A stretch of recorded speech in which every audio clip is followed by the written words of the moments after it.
Retiring an older real face player to use as a manager is one of my favourite things to do in FIFA 22 Career Mode.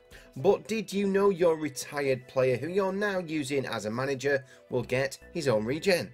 So the first step is to decide which player you want to use as a manager. Then you will need to start a player career with that player. Upon setting up your career mode, make sure to use loose negotiations. That should stop the regen rejecting any move to whichever club you are managing.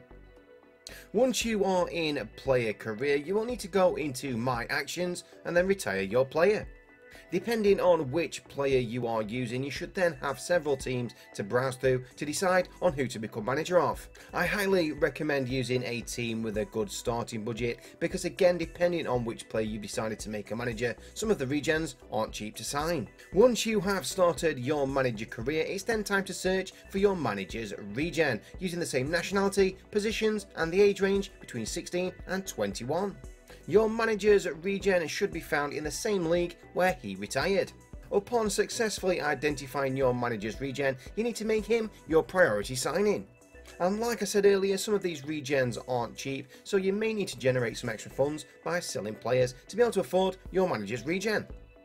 Once you have signed your manager's regen, it's then time to ensure that he can live up to his manager's legacy. Using a higher rated original player to retire as a manager does make this process quite difficult, as the regen will always be quite expensive to sign, so to make this process even easier, use a lower rated original player. That way the regen won't be as highly rated, therefore cheaper, so you should be able to afford to sign him with a lower budget club. So if you are looking for something a little bit different for your next FIFA 22 career mode, why not retire a player to use as a manager and build your squad around his regen? Thank you so much for watching this video. Please remember to tune in next time, but until then, it's FCG out.